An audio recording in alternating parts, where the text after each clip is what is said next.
as I said, my dad taught me so much. I grew up in the Washington, D.C. area. My hometown paper was the Washington Post.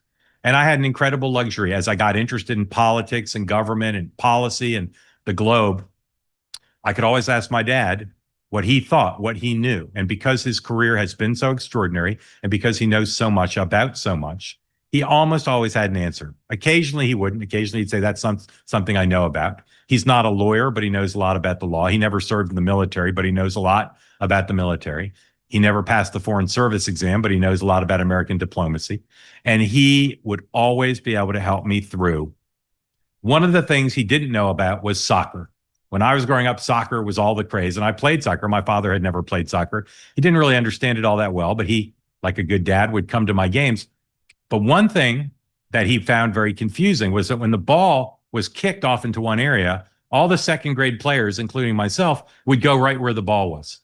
And it didn't make any sense because it was just kind of a stalemate, everybody kicking the ball in one area. And my dad would say, well, why would you do that? Why not spread out? Why not move to a different area? And the person who most famously described that strategy, that important life lesson, not just for sports, but in life, was Wayne Gretzky, the Hockey Hall of Famer, who would say, don't skate where the puck is, skate where the puck's going to go. And that's my first lesson for you today in thinking about news, in thinking about understanding what's happening. Don't go where the story is right now. Think about where it's going next. I'll give you some examples of that in just a minute of stuff that's in the news today that is how I cover the news and what I've learned over the course of my career. The other lesson comes from my dad as well, but also from a few other sources. One source is one of my favorite expressions of all time. I hope you won't find it offensive. It says, think Yiddish, dress British.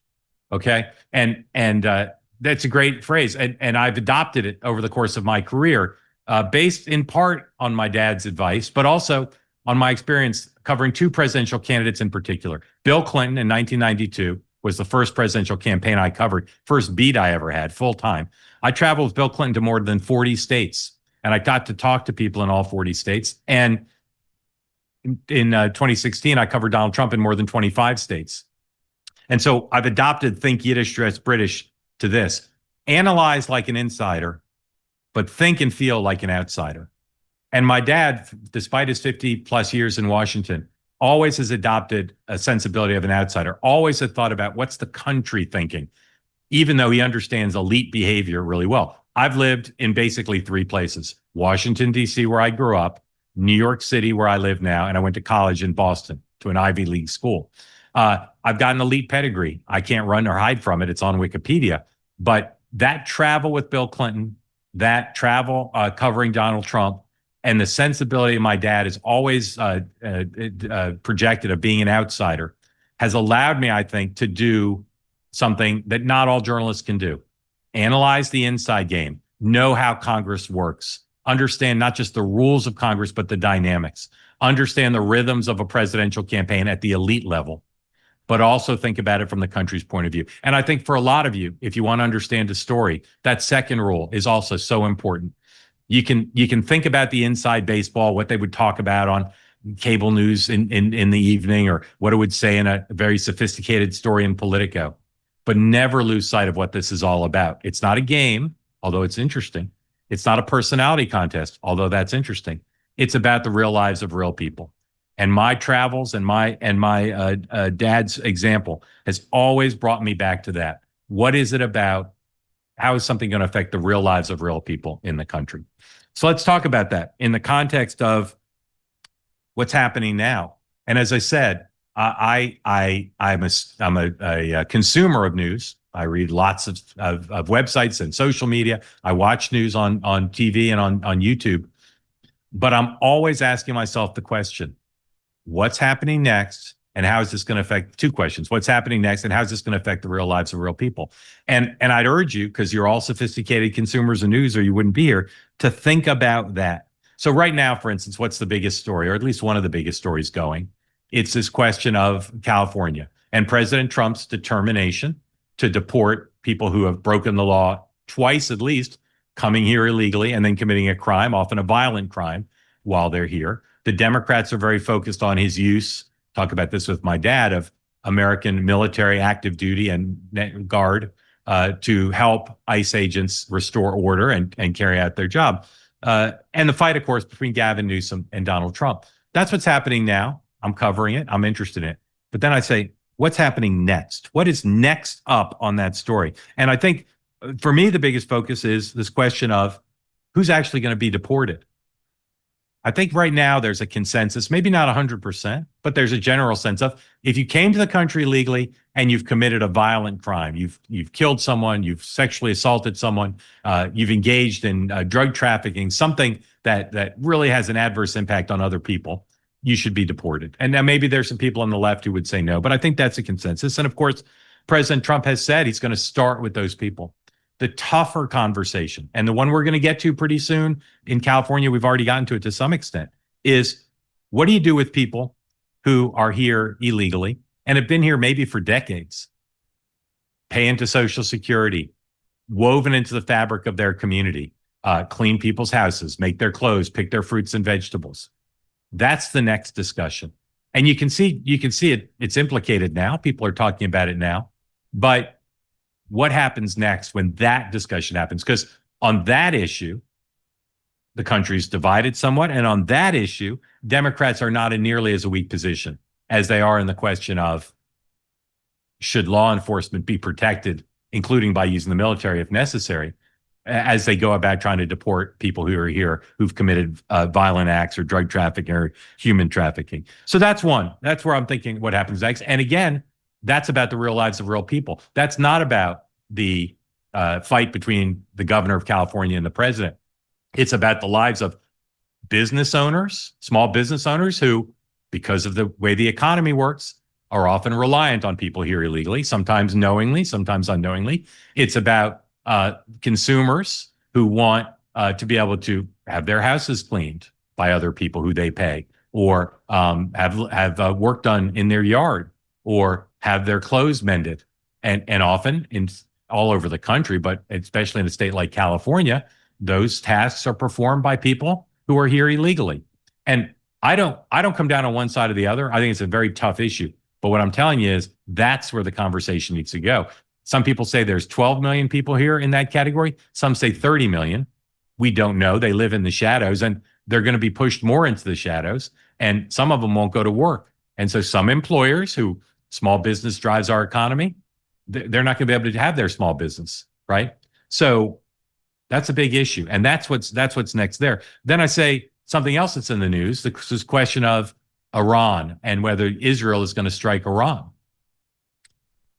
What's happening now is America is bringing forces out of the region, embassy, non-essential personnel in the embassies. Okay, so we don't know that Israel's going to attack, but if they do, and there's signs that they might, what happens next? What's next up for that? And to me, the two big things are, what does Iran do to respond? What is Iran's response militarily and otherwise if they are attacked by Israel?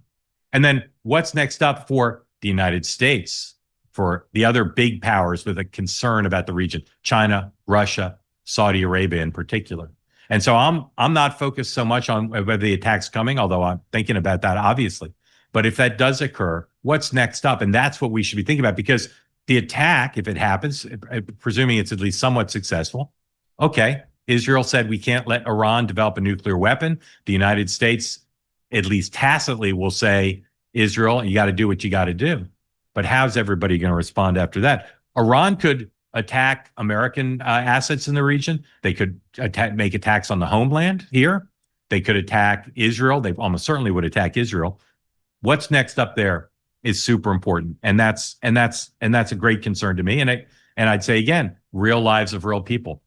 One of the reasons for years people have said it would be unwise for the United States or Iran, or Israel rather, to use military force against Iran to limit their capacity to develop a nuclear weapon is the impact. One of the impacts of 9/11, whatever you think about 9/11 and how the United States responded to it, there's no doubt that the millions and millions of young people, Muslims, Arabs, others in the region, they don't look that kindly towards the United States because of their view of the nature of the American response. The United States, in responding, It killed a lot of people in Iraq in order to try to do what needed to be done. And an attack on Iran's nuclear program, however it's conducted, is going to have huge implications for people in the region and for our kids here in the United States. Because obviously the long-term aspiration is to get along with the Iranian people, to get along with everybody who lives in the region who might react negatively to an Israel attack. We got to think about that. We got to think about what's next, and we got to think about the real lives of real people. Don't be too much where the puck is. Be where the puck is going. All right. I want to talk about another issue, China.